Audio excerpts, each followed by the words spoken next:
name is Brian Corbett. You may recognize me from such training videos as Don't Touch That and Always Wear Your Safety Gear. I'm here to talk to you in my fake announcer's voice about the game I've made, Oracle, how to play it, and why you should support it on Kickstarter. I'm going to teach you how to set up Oracle so that you can play a 4-player game. You're going to start by separating all the cards into 5 piles. You've got the planets numbered 1 through 12 that have been shuffled, the planets 13 through 30 that have been shuffled, the seed deck, which is denoted by the little black dots in the bottom that includes all the most important equipment, including the Oracle, which you need to win the game, the 12 red hazard cards, and the remaining equipment deck. So we start by taking the innermost planets, and we deal them 2 in front of every player. We set the unused cards aside, then we shuffle the seed deck and put the seed equipment under the innermost planets. The innermost planets are going to determine your starting race choices. So the player that plays in front of these 2 planets would get to choose between 2 or 6, which would be the Viridae,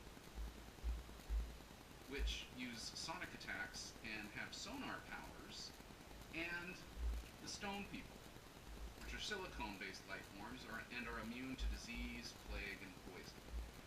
Once they've made their choice, they'll put that mat in front of them, take the corresponding token, and put it with full color side up to denote that they still have their racial abilities to use later in the game. Once all players have done that, you can shuffle the hazard deck and put hazards that need to be overcome before you can get the best equipment under the inner planets. Then you set the rest of those aside, and we're going to deal the outer planets.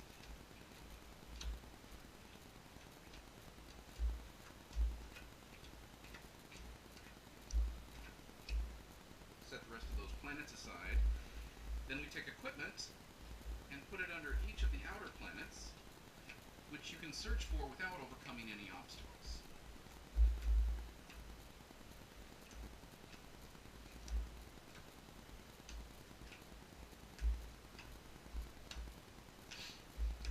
Then you deal each of the players a hand of 5 cards that they'll start the game with.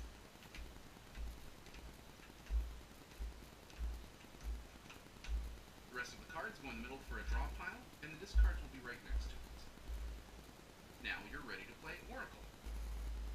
Now I'm going to cover a few of the basic rules and how the game is played in a general overview. So anytime it's your turn, you can move and search, or search and move, but you can't search, move, search, or move, search, move. So this character, who's playing the Zangafin, would come here to planet 23 and then pick up a card. The other players don't see that he's picked up a shield. It's the player's job to determine if that card is going to be more beneficial than the other cards they have in their hand. He's going to look through his hand, and if he sees something that he doesn't want, he's going to put it back under the planet. Unless you have special racial abilities or other cards that allow you to have more than 5 cards, you need to put any extra cards back under the planet that you were searching. Now it's another player's turn. So the Stone People are going to take their card,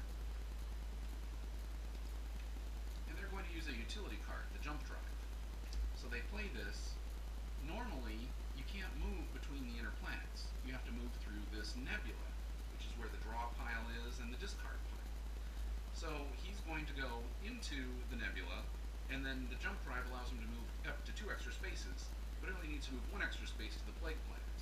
Since he's immune to the Plague abilities, he wants to remove the Plague card, and then he gets to get the best card, one of the cards from the seed deck. So they're highly sought after.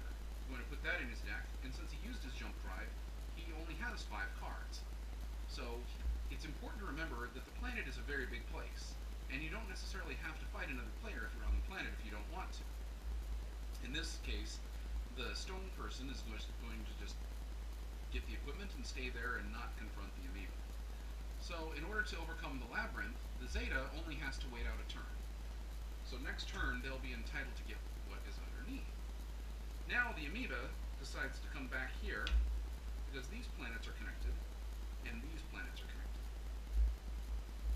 Get a card and decides to keep that, and then puts one card back underneath.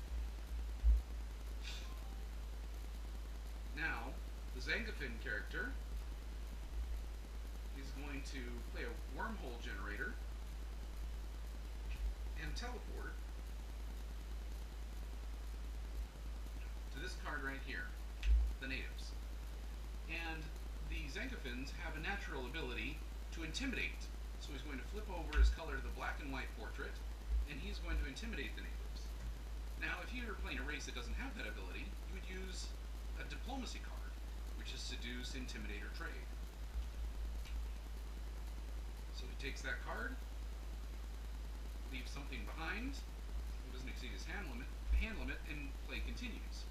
Now we're going to accelerate things a little bit here. The Zeta ends up getting the Oracle. The Oracle figurine goes in front of that player, so everybody knows that they have the Oracle. The Oracle does not count towards your hand size. Now everybody's going to be rushing towards that player to try and take the Oracle from them in combat. At the end of the person's turn who revealed the Oracle, and every turn after that, as long as the Oracle remains in play, you take the highest card in play, and it is destroyed. The equipment goes in the discard pile, the planet goes out of the game.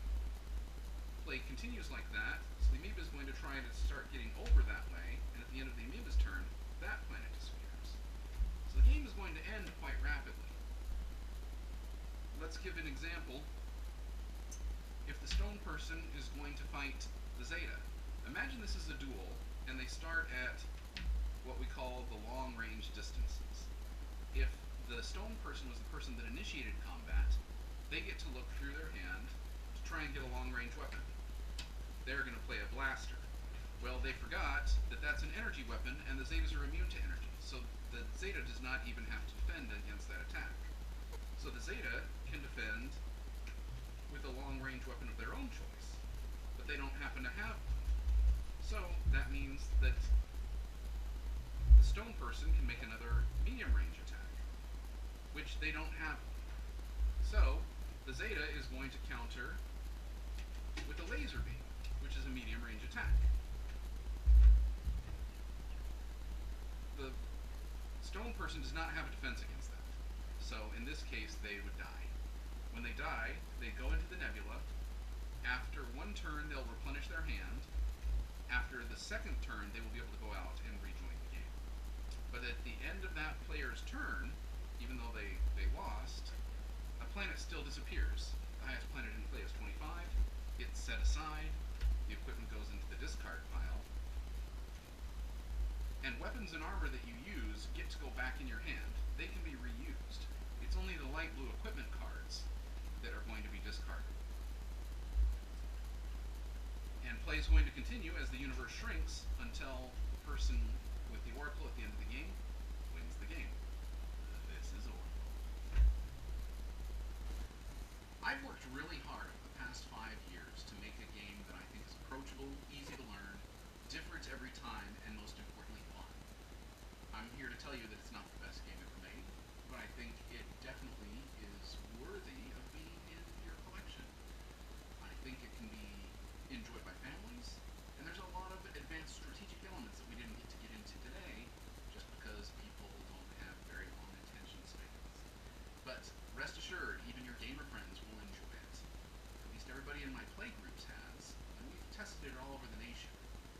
Please support the Kickstarter. Even a